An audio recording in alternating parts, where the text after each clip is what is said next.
Bismillahirrahmanirrahim. Assalamualaikum warahmatullahi wabarakatuh.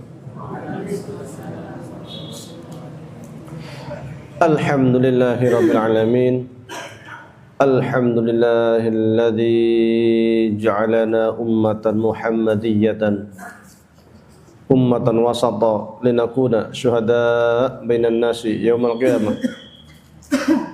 Walladzi an'amana bi ni'matil imani wal islam wal ukhuwah was salamah wal karamah wa amarna bit tamassuk bi kitabillahi wa sunnati rasulillah wa aujaba 'alaina al amra bil ma'ruf wa nahya 'anil munkar wa asyhadu an la ilaha illallah wahdahu la syarika lah lahul mulku wa lahul hamdu yuhyi wa yumiitu wa huwa 'ala kulli syai'in qadir wa asyhadu anna muhammadan 'abduhu wa rasuluh alladzi qad ballagha risalahu wa addal amanah wa kashafal ghummah wa jahada fillahi haqqa jihadih hatta atahul yaqin.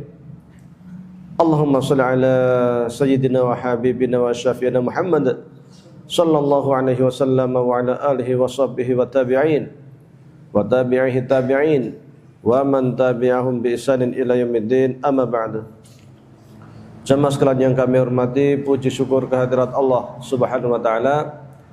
Pada sore hari ini kita sama-sama dapat berkumpul, bermajelis, silaturahmi, talabul ilmi, mudah-mudahan mendapatkan barakah dari Allah Subhanahu wa taala. Salat bertasalam semoga tetap terlimpah untuk baginda Nabi aku Muhammad sallallahu alaihi wasallam. Melanjutkan materi sebelumnya, ya. Sampai ada ingat sampai mana?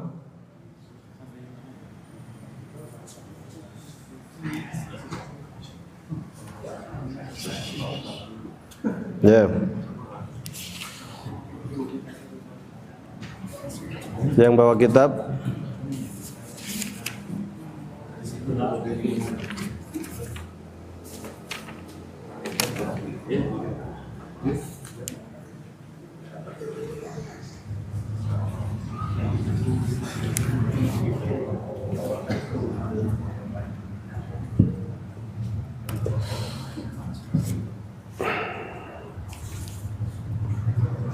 Fadlul Ilmi, bukan?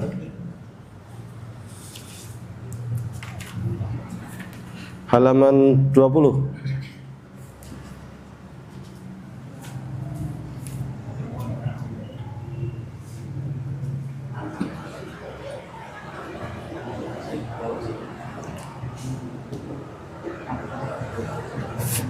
Ra'aitu ahaqal haqqi haqqal muallimi, ya.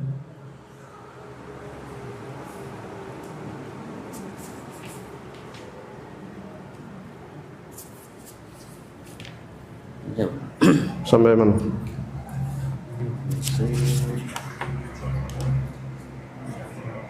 Ini Ustaz. Sudah. Oh. Mulai sini. Siap. Benar berarti. Faslun fi ta'dhimil ilmi ulama, benar. Halaman 19, bukan 20 ya. 19.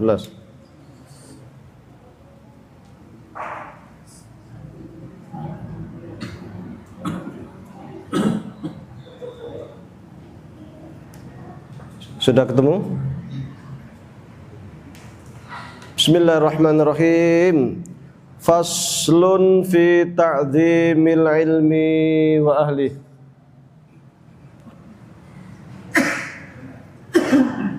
Faslun,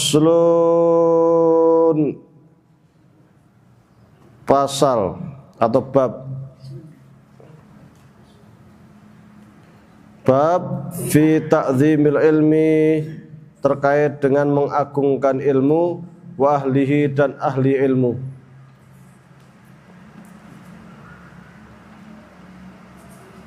Bab terkait dengan mengagungkan ilmu dan ahli ilmu. Kalau yang bukunya seperti ini halaman 19. Kalau yang hijau halaman 17. Yang hijau halaman 17.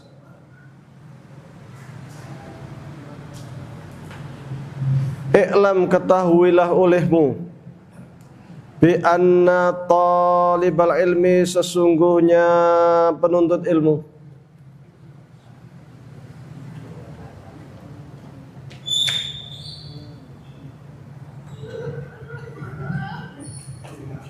Ustaz Rafi'i mungkin bisa dibantu yang ibu belakang.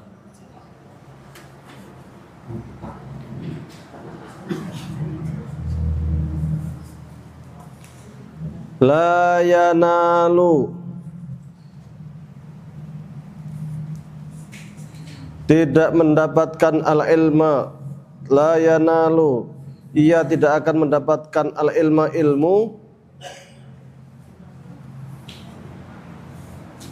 Wala yang tafi'u, dan dia tidak akan dapat memanfaatkan ilmu bihi, dengannya, illa, kecuali bi ta'zimil ilmi, dengan mengagungkan ilmu, wa ahlihi, dan ahli ilmu. Wa ta'zimil ustadzi, dan mengagungkan, menghormati guru. Wa tauqirihi, ya, menghormatinya. Wa ta'zimil ustadzi, dan mengagungkan guru. Wa tauqirihi, dan menghormatinya.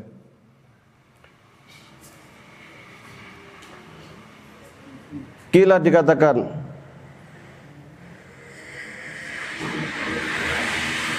ma wasala, tidaklah sampai,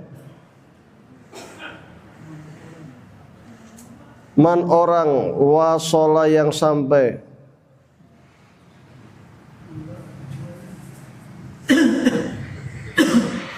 illa, kecuali bil hurmati, dengan menghormati.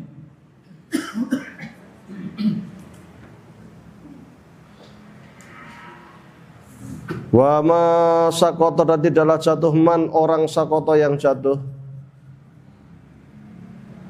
illa bitarkil hurmah, kecuali ia meninggalkan penghormatan.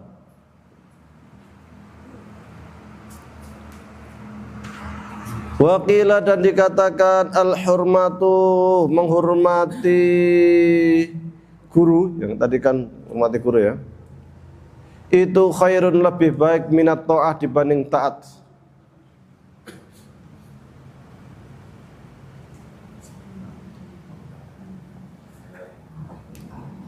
Ala taro, apakah engkau tidak melihat, annal insana, sesungguhnya seseorang,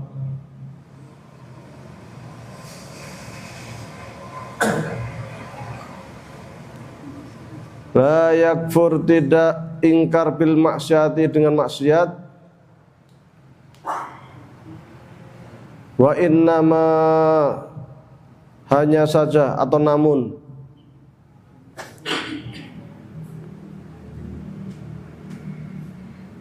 yakfuru, ingkar, bistighfafiha, karena ia itu, yakfuru, kufur, bistighfafiha, karena dia menganggapnya remeh.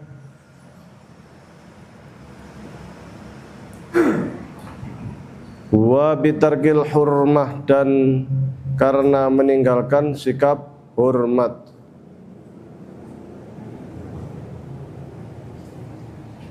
Wa min ta'zimil ilmi, di antara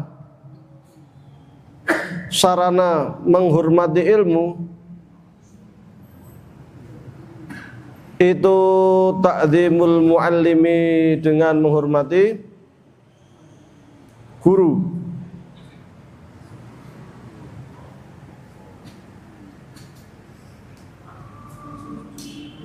Qala, berkata siapa? Aliun, Imam Ali karramallahu wajhahu,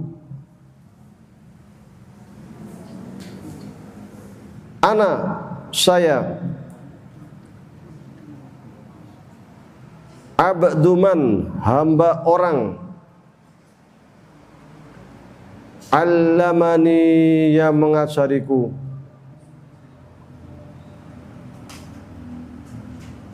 harfan, satu huruf, wahid, harfan, huruf, wahid dan satu, maksudnya satu huruf ya.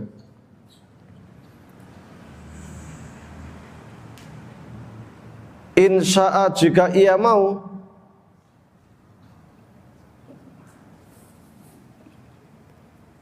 ba'a, menjual,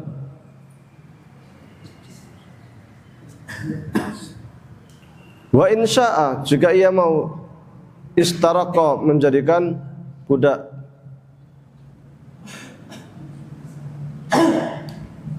wa insya'a, dan jika ia mau,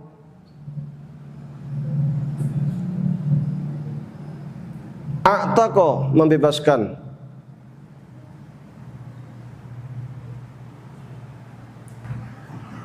wa qad unsitu, dan saya telah menulis sebuah syair, atau wa unsitu, dan saya telah berdendang, boleh juga. Fi dzalika, terkait yang demikian itu, syi'ran, sebuah puisi. Ra'aitu ahaqal haqi haqal muallimi wa aujabahu hifdzan ala kulli muslimin, laqad haqqa ayyuhda ilaihi karamatan lita'limi harfin wahidin alfu dirhamin. Ya.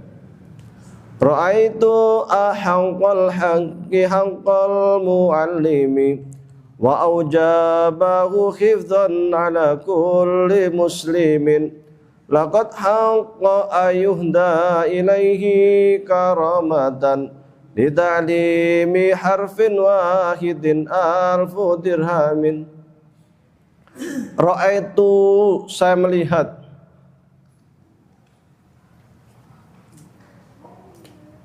ahaqal haqqi, orang yang paling berhak untuk dihormati itu haqqal muallim, haknya seorang guru.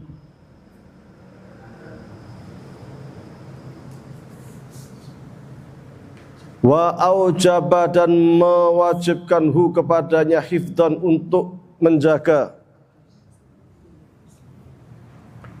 ala kulli muslimin, bagi setiap muslim.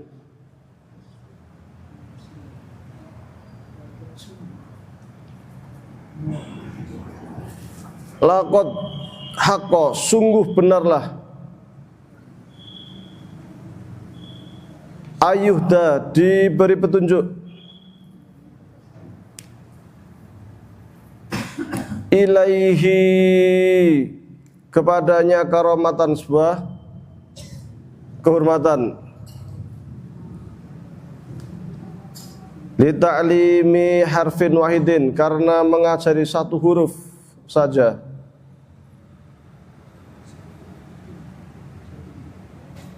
alfu dirhamin, 1000 dirham.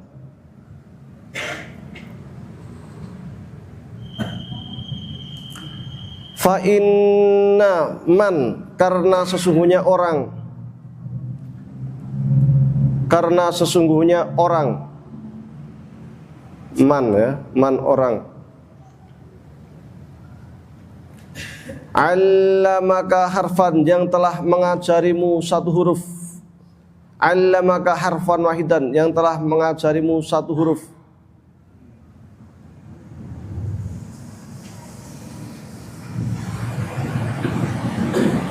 Mimma, dari sesuatu, tahtaju, yang engkau membutuhkan.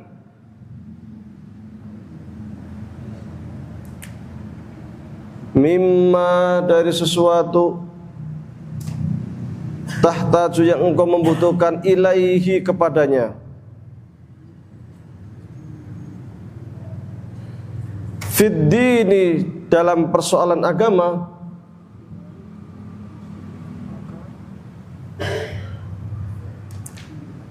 Fahuwa, maka dia itu abuka, bagaikan ayahmu. Atau fahuwa, maka ia itu abuka, adalah ayahmu. Fid dini, dalam persoalan agama.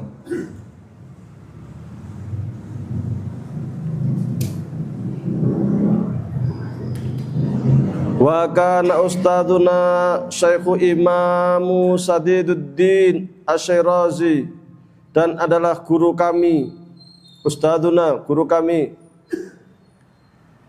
Wa kana ustaduna, dan adalah guru kami. Siapa gurunya? Syekh Imamu Sadiduddin Asy-Syirazi namanya, nama gurunya. Yaqulu, dia berkata, qala masyayikhuna, qala, berkata siapa? Masyayikhuna, guru-guru kami.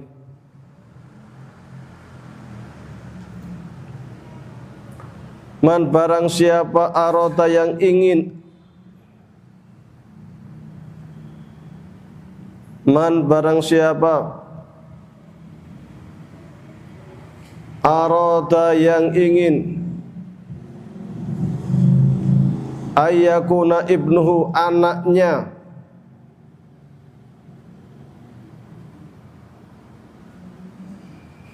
aliman, menjadi seorang yang alim,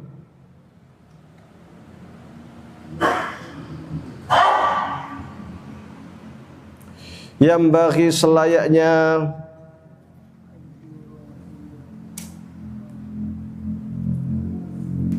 ayyura'ya, yang bagi selayaknya, ayyura'ya, untuk memperhatikan al-ghuraba, orang asing.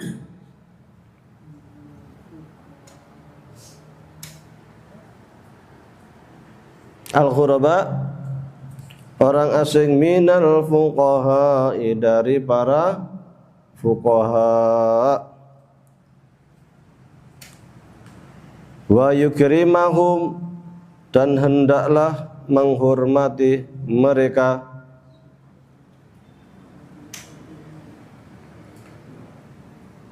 Wa yu'azzimahum, dan mengagungkan mereka.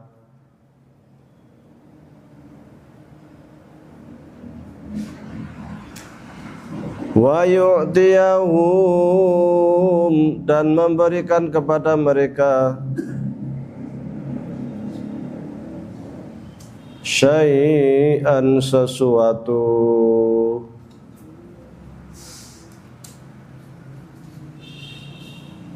Wa illam yakun ibnuhu, dan sekiranya anak dia tidak aliman, alim,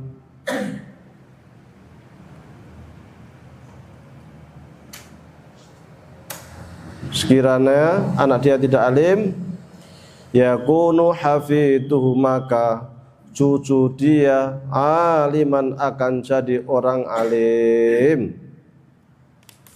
Jadi untuk kita bisa mendapatkan ilmu yang bermanfaat, ada beberapa sarana yang perlu kita perhatikan, yaitu dengan menghormati para guru kita. Bahkan secara jelas di sini disebutkan, ma wasala man wasala illa bil hurmah, wa ma saqata man saqata illa bitarkil hurmah. Orang itu akan naik derajatnya kalau menghormati gurunya. orang akan jatuh, akan hina kalau dia itu merendahkan gurunya. Terjadi enggak? Terjadi. Belum lama kan kasus seorang anak yang kemudian lapor kepada orang tuanya, kemudian orang tuanya mempolisikan gurunya sampai masuk ke pengadilan. Akhirnya dia sendiri yang jatuh nama dia. Seluruh netizen se-Indonesia menghujat dia. Buruk, jelek nama dia. Anaknya mau sekolah di mana saja orang sudah nggak peduli. Kenapa? Tidak menghormati guru. Kalau sudah ada siswa tidak menghormati guru, guru itu ketika ngajar sudah males. Arab sinau kuno, rak sinau ya silahkan. Belajar silahkan, enggak belajar. Mau jadi orang baik silahkan, enggak jadi orang baik silahkan. Kalau guru sudah bersifat sikap seperti ini, sudahlah. Habis masa depan siswa seperti ini. Enggak bermanfaat ilmunya. Karena guru mau ngajar juga ngelihat itu udah nak duluan gitu. Ketika ngelihat anak itu nakal, enggak menghormati guru, guru mau ngajar itu sudah malas duluan gitu. Akhirnya yang dia lakukan yang penting saya sampaikan ilmu sesuai dengan tugas saya sebagai seorang guru, saya dapat absen, akhir bulan saya dapat gaji, sudah. Maka ulama kita ketika memberikan cara-cara supaya kita menghormati guru, supaya kita untuk mendapatkan ilmu itu berdasarkan pengamatan. Ulama kita dulu itu sudah sangat luar biasa di dalam manajemen ilmu pendidikan. Maka sebenarnya kitab-kitab seperti ini tuh mestinya itu diajarkan di SD, di SMP, di SMA, itu mestinya diajarkan seperti bukan hanya di pesantren. Supaya siswa kita itu punya akhlak. Bayangkan guru ngajar anaknya tidur di kelas, main, gurunya dikerjain, gurunya negur, dilaporkan polisi. Ini dekadensi moral yang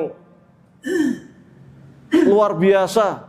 Dulu kita kalau guru lewat tuh kita sudah nunduk kita itu. Ada guru kita itu sudah jalan kita itu sudah nunduk kita. Sekarang santai saja. Dan yang namanya guru itu siapapun yang telah mengajarin kita, meski hanya satu huruf, itu berarti dia guru kita.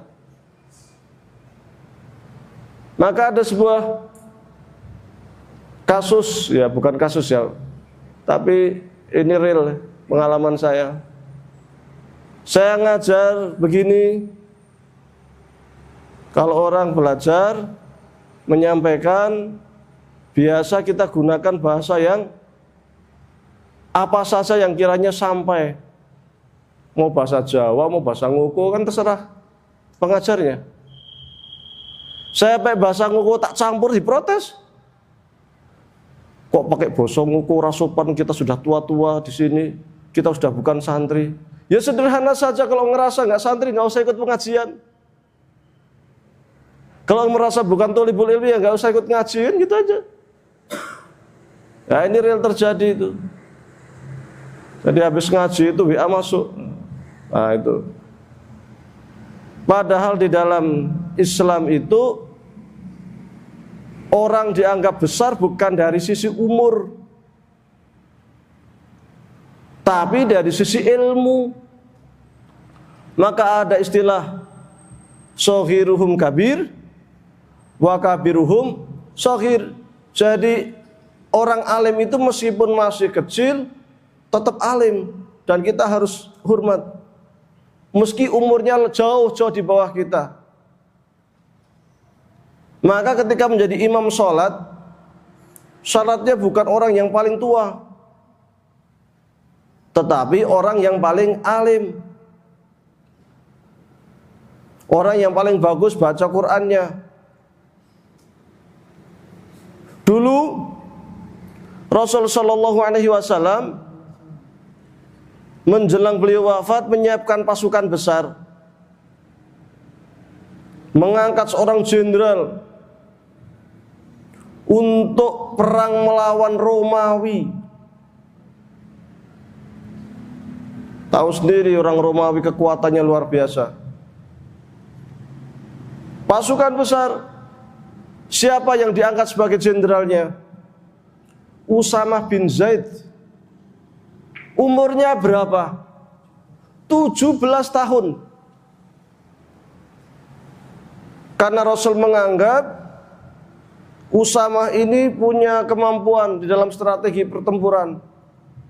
Di samping juga bagian dari upaya kaderisasi pemimpin, melimpahkan, memberikan kepercayaan kepada anak-anak muda.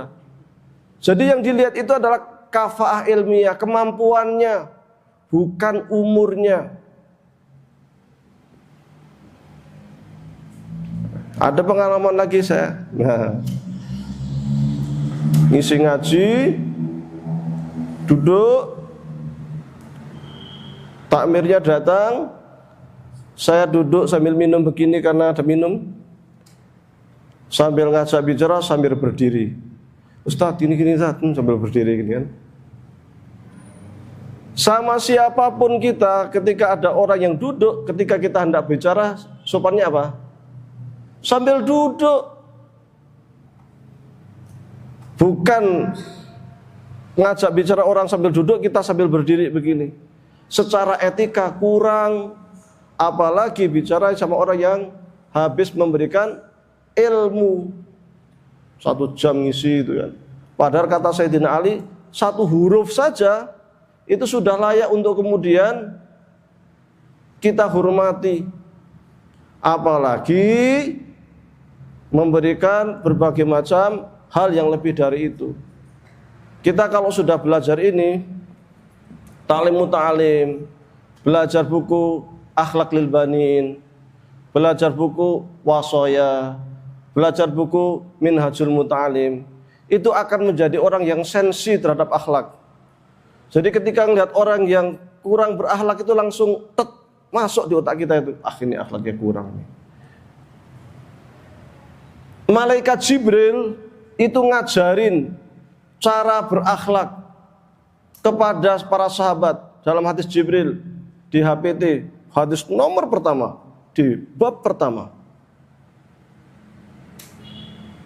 Waktu itu Nabi sedang ngajarin sahabat-sahabatnya duduk. Tiba-tiba saja malaikat Jibril datang. Malaikat Jibril datang. Pakai baju putih, bersih, sahabat bingung. Kita itu kalau sesama sahabat saling kenal itu. Kita paham semua, tapi ini siapa ya? Baju putih, bersih. Kalau orang asing, orang luar sini berarti dia dari perjalanan jauh, tapi kita kok nggak kenal. Kalau orang dari safar, mestinya dia wajahnya agak lusuh, rambutnya agak lusuh, karena padang pasir, nggak kayak sekarang kan. Sekarang aja kalau dari perjalanan jauh kelihatan lelah kan. Tapi ini orang kok seger, bajunya bersih, rambutnya hitam, ya benar.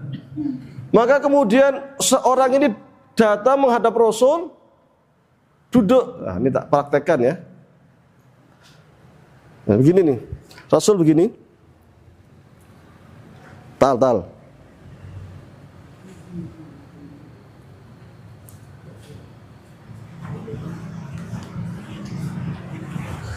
Meletakkan tangannya begini. Ya Rasulullah, akhbirni anil Islam. Jadi malaikat Jibril itu begini. Ya Rasulullah, akhbirni anil Islam. Ya Rasulullah, akhbirni anil iman. Mengajari sahabat tata cara tawaduk, tata cara belajar, tata cara menghormati guru. Seperti itu. Ya. Jadi sampai akhlak pun malaikat turun langsung untuk ngajarin kita itu menghormati guru kita.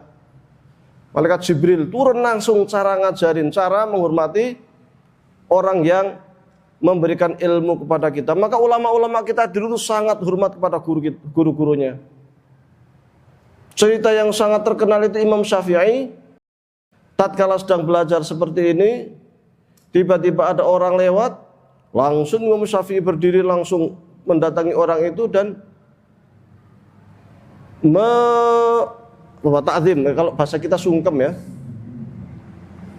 Para santri-santri yang ada pada waktu itu melihat pada waktu itu kaget. Ini siapa ya kok Imam Syafi'i hormat banget sama orang itu. Ini berarti bukan orang sembarangan ini. Sampai Imam Syafi'i hormat ini berarti bukan orang sembarangan. Tapi ini kok orangnya kok kayak petani, kayak orang biasa. Itu siapa? Karena nggak pernah ngajar. Kalau biasanya kalau Imam Syafi'i belajar mestinya kita tahu guru-guru beliau kan gitu. Akhirnya setelah Imam Syafi'i duduk kembali ngajar kembali, santrinya tanya, "Wahai sang imam, engkau tadi kok begitu hormat sama orang tadi yang lewat itu? Itu siapa wahai sang imam?" Dijawab oleh Imam Syafi'i, "Orang itu guru saya." Maka para santrinya pada heran, perasaan belum pernah mendengar Imam Syafi'i punya guru orang itu. Maka para santrinya nanya lagi, "Wahai sang imam, belajar di mana dan tentang apa?" Maka dijawab oleh Imam Syafi'i, "Dulu saya tidak tahu membedakan antara anjing kecil dan anjing dewasa. Maka saya tanya kepada orang itu, maka dia jawab, kalau untuk membedakan antara anjing kecil dan anjing dewasa sederhana. Kalau kencingnya kakinya itu tidak diangkat berarti dia anjing yang belum dewasa. Kalau kencing kaki satunya sudah diangkat, kaki belakangnya berarti dia anjing dewasa." Ya itu saja. Ada yang lain wahai sang imam? Tidak. Belajar ini. Tapi karena ia telah mengajari saya, maka dia adalah guru saya. Dan saya harus hormat kepadanya. Luar biasa. Jadi Imam Syafi'i mengajari kita bagaimana hormat kita kepada guru-guru kita. Bahkan para imam dulu, saking hormatnya kepada guru-gurunya, terkadang untuk menulis buku yang terkait dengan mazhab tertentu atau terkait dengan hadis atau apapun yang ada gurunya sudah meninggal, itu bahkan ziarah ke makam gurunya. Kalau bahasa kita tabarukan ya. Bukan apa-apa, hormat. Minta doa restu meskipun sudah belum gurunya sudah tidak ada. Begitu hormatnya ulama-ulama kita kepada para guru-gurunya. Baik mereka masih hidup ataupun mereka sudah tiada. Jadi guru itu selamanya tetap akan menjadi guru dan tidak ada yang namanya mantan guru. Tidak ada. Guru SD kita, guru MI kita, guru TPA kita, guru TK kita, dia adalah guru kita untuk selamanya. Meskipun kita sudah menjadi orang hebat umpamanya, jadi dosen umpamanya, jadi polisi, jadi jenderal, jadi menteri, guru TK dia adalah guru dia, bukan mantan guru. Ilmu yang diberikan oleh sang guru itu meskipun hanya ata, itu manfaatnya luar biasa. Itulah yang disebut dengan ilmun yuntafa bihi, yang pahalanya akan selalu mengalir sampai hari kiamat. Maka Rasul mengatakan, "Idza mata ibnu adama in qata'a amaluhu illa min salat, shadaqatin jariyatin aw ilmin yuntafa bihi aw waladin shalihin yad'ulah." Sekiranya anak Adam itu meninggal dunia, maka seluruh amal perbuatannya terputus kecuali 3 hal. Sedekah jariyah, aw ilmin yuntafa bihi, atau ilmu yang bermanfaat, atau anak soleh yang mendoakan kepada guru-gurunya, kepada orang tuanya. Orang yang berilmu itu akan Allah angkat darajat, yarfa'illahu alladziina amanu minkum walladziina utul ilma darajat. Bukan darajah. Darajat jamak. Allah akan mengangkat orang yang beriman dan orang yang berilmu sekian derajat. Sekian derajat, bukan hanya 1 derajat, bisa jadi 2, 3, 4, 5, 6, sekian derajat. Diangkat ketika ia masih hidup di dunia ataupun ketika dia sudah meninggal dunia. Maka orang-orang yang Isya atau Qomat? Isya. Menurut Imam Suyuti dalam kitab Lubabul Hadis disebutkan bahwa derajat satu dengan derajat kedua jaraknya itu antara langit dengan bumi. Jadi darajat sekian derajat itu bagaikan langit dengan bumi. Jadi kalau andai kata seorang itu diangkat derajatnya sekian derajat, itu berarti tinggi sekali. Ya. Wayam bagi mana tadi? Sebentar.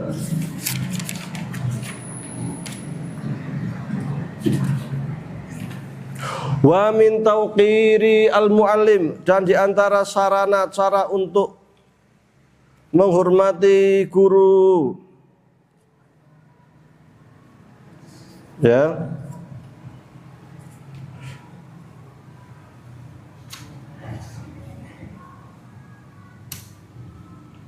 Allah yamsya, untuk tidak berjalan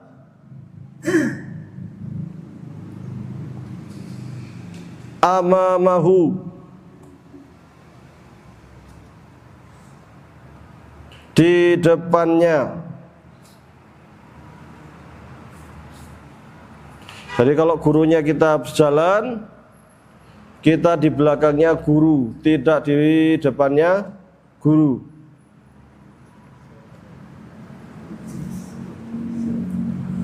Wala yajlisa, dan tidak duduk makanahu, di tempatnya guru.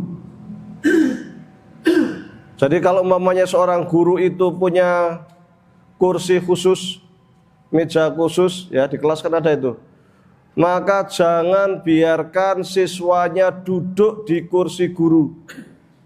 Itu tidak sopan. Apalagi duduk di atas meja guru, sangat tidak sopan. Kok ada siswa kencing di atas meja guru? Real ini, karena saya kenal gurunya, cerita sama saya. Ada zaman sekarang murid kencing di meja gurunya. Beseran. Ini zaman kita sudah sangat luar biasa, dekadensi moral, etika siswa kepada guru sudah sangat mengenaskan, ya. Wala yabtadi'a bil kalami, wala yabtadi'a, dan tidak memulai bil kalami, dengan bicara, indahu, di sisinya, illa ini, kecuali atas izinnya. Di dalam sebuah majelis ilmu seperti ini, kalau ditanya, kalau hendak bertanya, tanyakan gini, sebelum gurunya mengatakan silahkan, maka tidak boleh langsung bicara. Jadi ketika ada pertanyaan entah apapun, minta izin, maka gurunya akan mengatakan silahkan. Kalau guru sedang belajar, kemudian dia angkat tangan, gurunya diam saja, jangan bicara. Oh, berarti gurunya ingin menyelesaikan materi dulu, atau ada sesuatu yang lebih penting, sehingga jangan dipotong di tengah. Nah, wala yukthiral kalam indahu, wala yukthira, dan jangan banyak bicara indahu, di sisinya. Gurunya ngajar, malah bicara sendiri-sendiri.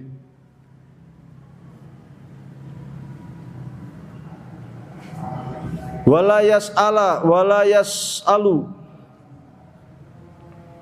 Wala yas'ala, maksudnya wawe atofnya ke Allah yang siap. Wala yas'ala, dan tidak bertanya syai'an, sesuatu, inda latihi, tatkala gurunya sedang lelah. Malal itu artinya jenuh, capek.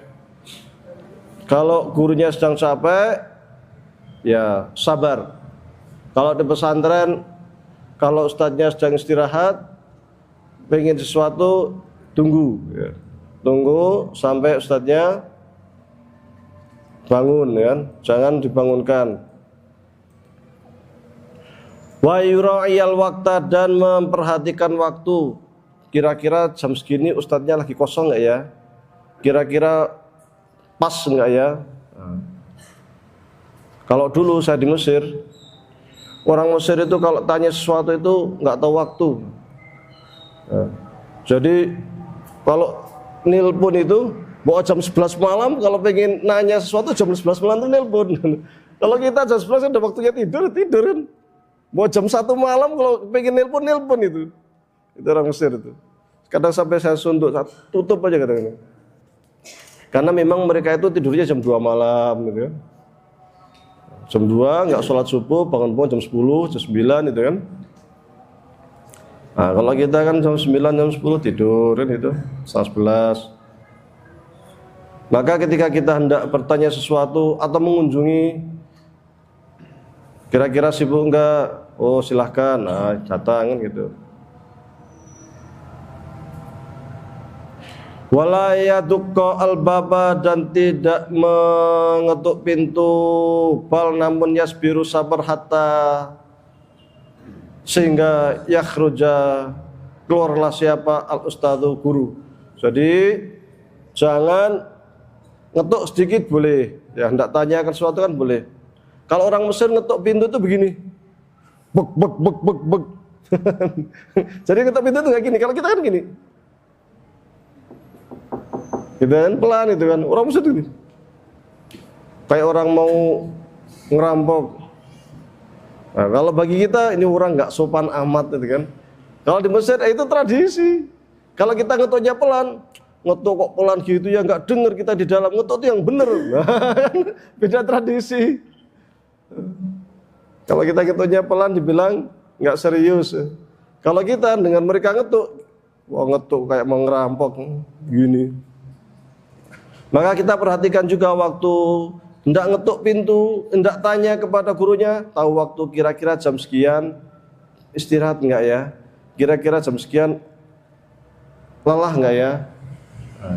Atau baru gurunya baru datang, kalau yang santri masih lelah gitu, tahu-tahu datang minta apa? Nah, itu tidak baik. Biarkan dulu istirahat, biar dulu santai, biar dulu minum, biar dulu apa, baru silakan ketika hendak bertanya kan itu. Jangan langsung baru datang langsung tanya ini Ustaz, ini. Nah, tunggu dulu. Biarkan Ustaznya duduk dulu, santai dulu sejenak, baru ditanya. Sama saya biasanya kalau sama santri saya sampaikan juga, kalau ada tamu itu diberi silahkan duduk, masuk, silahkan duduk, kasih minum, setelah minum baru ditanya hajatnya. Apa yang bisa kami bantu Ustaz? Apa yang bisa kami bantu kan gitu. Jangan baru datang langsung apa yang bisa kita bantu, ya, jangan sopan. Silakan duduk dulu, kasih minum, tamunya tenang, santai, baru ditanya apa yang bisa kami bantu gitu. Nanti ada oh pengen ketemu Ustaz, oh Ustaznya sedang ini gitu. Mohon maaf nanti saya sampaikan kan gitu. Falhasil intinya annahu, sesungguhnya ia itu yatlubu, meminta ridho gurunya. Dalam hal apapun kita minta ridho sang guru. Apalagi kalau kita ingin sekolah jauh, jangan lupa untuk kemudian mendatangi guru kita. Nanti di bab berapa ada itu. Jadi kalau kita ingin masuk ke universitas, ingin memilih cabang ilmu tertentu, kita ingin kuliah apa, disarankan untuk konsultasi kepada guru-gurunya. Jadi zaman dulu ini padahal ratusan tahun silam buku ini ditulis, tapi sudah disampaikan kalau hendak pengen spesialisasi ilmu tertentu, nek zaman kita ya pengen kuliah, jangan lupa untuk konsultasi kepada sang guru, karena gurunya itu lebih paham. Karena kita dulu pernah menjadi muridnya, tahu oh kamu itu dulu waktu jadi murid saya kecenderungannya ke sini, sukanya ini, yang ininya ini paham, sehingga minimal menjadi pertimbangan bagi siswa, sehingga nanti tidak salah milih jurusan ya. Wa yastanibu sukhtahu, jangan sampai gurunya itu murka. Wa yastanibu, dan menjauhi sukhtahu, murkanya sang guru. Minta ridhonya, minta doanya, jangan sampai kita membuat sesuatu yang bikin guru kita itu murka. Walau sekarang belum lama ini saya lihat di Facebook, murid mukulin gurunya. Ini gimana murid itu sampai melawan guru, mukulin gurunya, dikeroyok gurunya, kok bisa itu? Dan itu adanya di Indonesia itu. Jepang itu sangat hormat sekali pada gurunya. Jepang, gurunya lewat itu berdiri langsung hormat. Ki Jepang nggak pernah belajar taklim muta'alim, nggak pernah belajar Al-Quran, nggak pernah belajar sunnah kan? Tapi sama gurunya hormatnya luar biasa. Maka dulu Kaisar Jepang ketika terjadi bencana di Jepang, di bom Hiroshima dan Nagasaki, yang pertama kali dicari oleh Kaisar itu apa? Guru. Guru kita masih ada berapa? Tolong data guru-guru kita yang masih ada. Guru yang dicari. Selama masih ada guru kita masih aman. Tapi kalau guru kita sudah habis, bencana. Maka guru itu memang harus mendapatkan penghormatan khusus. Karena dari para guru itulah kita menjadi bisa membaca, kita bisa menjadi orang kan gitu. Bisa nulis, bisa menjadi insinyur, bisa jadi dokter, bisa jadi macam-macam. Ya karena guru. Maka penghormatan kepada guru ini sangat penting ya. Jepang saja yang nggak pernah belajar taklim muta'alim sangat menghormati guru kita. Maka buku-buku ini sangat penting ya. Banyak terjemahannya nih, banyak terjemahannya. Kalau yang ringkas kitab Al-Ala itu ringkas sekali, hanya 4 halaman. Syair semua. Itu jadikan buku wajib untuk SD atau SMP. Ajarkan ke anak-anaknya, ke siswa-siswanya, biar tahu akhlak. Karena anak kita sekarang luar biasa nih. Dekadensi moralnya luar biasa ini. Masalahnya kadang di sekolah diajarin akhlak, di rumah nggak diajarin kan, repot juga itu. Orang tuanya juga zaman sekarang ini memanjakan anaknya sangat luar biasa, terlampau berlebih, sehingga anak ngadu ke orang tuanya, langsung orang tuanya datang ke sekolah melabrak guru-gurunya. Ini masalah ini. Wa yamtathilu amrahu, wa yamtathilu, dan melaksanakan amrahu, perintah guru, fi ghairi maksiatin, selama bukan maksiat, lillahi ta'ala, kepada Allah ta'ala. Apapun yang diperintah guru lakukan. Saya punya dosen saya di UGM ya. Sekarang udah profesor. Dia bilang begini, saya itu kalau lagi ngajar atau lagi penting apapun gitu deh, kalau saya ditelepon guru saya, langsung saya tuh angkat, langsung sambil nunduk-nunduk pokoknya. Orang Muhammadiyah juga. Pokoknya sendiko dawu, kalau guru saya udah manggil, saya datang, apapun kondisinya, datang saya. Itu profesor di UGM ya. Ya guru saya juga.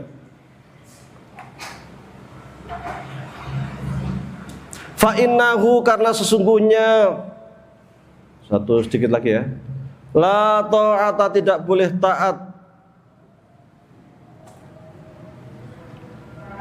lil makhluki, kepada makhluk, fi maksiatil khaliq, jika itu terkait dengan maksiat kepada al-khaliq Allah. Apapun yang guru perintahkan, kalau selagi itu baik, bukan maksiat kepada Allah, maka kita ikuti. Kecuali gurunya tidak baik ya. Nah, sekarang mulai ngetren juga itu guru cabul. Wah, repot juga ini ya, kita persoalan moral kita tuh mengerikan sekali, khawatir azab datang. Nah, kalau udah begini nih luar biasa. Guru kencing berdiri, murid kencing berlari sambil gambar, repot ya. Ya kan gitu. Kama qala Nabi alaihi salatu wasallam, sebagaimana sabda Nabi Muhammad sallallahu alaihi wasallam, Inna syarron nasi, sesungguhnya seburuk-buruk manusia itu man orang yudhiba yang hilang dinahu agamanya lid dunya untuk dunia ghairihi selainnya wa bi maksiatil khaliq dan karena maksiat kepada Allah. Jadi seburuk-buruk orang itu yang menjual agamanya, menghalalkan sesuatu yang diharamkan oleh Allah. Oh, suap itu ada namanya suap hasanah. Walah, suap hasanah itu kan. Karena ada bid'ah hasanah maka ada suap hasanah. Jangan main-main dengan perkara-perkara haram. Ini namanya menjual belikan agama. Ya memang ada suap yang dibolehkan itu ada, tapi tidak sesederhana itu, syaratnya ketat. Dikit-dikit suap hasanah, ujung-ujungnya untuk pemilu biar dapat suara banyak, ujung-ujungnya untuk mendapatkan tambang, ujung-ujungnya untuk mendapatkan apa, macam-macam repot. Ini suap hasanah.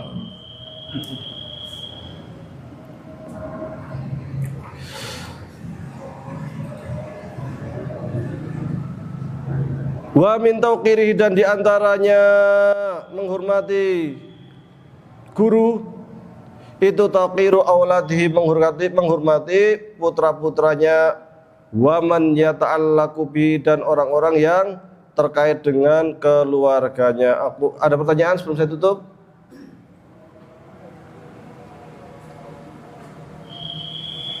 Cukup ya? Mudah-mudahan bermanfaat. Aqulu qouli hadza wastaghfirullah li wa lakum. Nun wal qalami wa ma yasturun. Assalamualaikum warahmatullahi wabarakatuh.